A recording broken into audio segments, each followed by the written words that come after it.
Story time tayo paano ko nakuha yung driving license ko dito sa Dubai.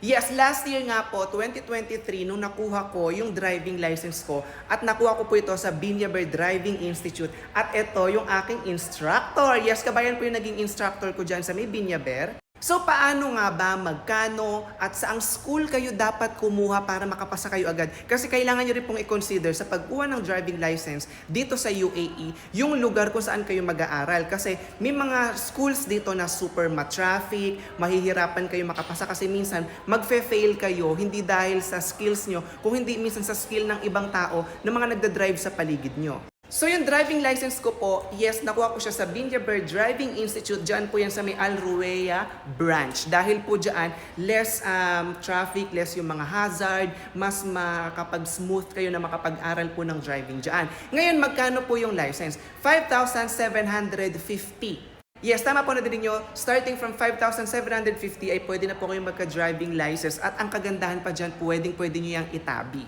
Sa 5,750 po na babayaran ninyo, unlimited internal tests na po yan. Tapos, meron na rin po kayo dyang RTA test na 7 attempts. Nung time ko, first attempt lang ako sa RTA final. O, di ba, bongga? Pero nag-fail din ako one time sa parking. Ngayon, kung interesado po kayo, contact nyo lang tong details na to.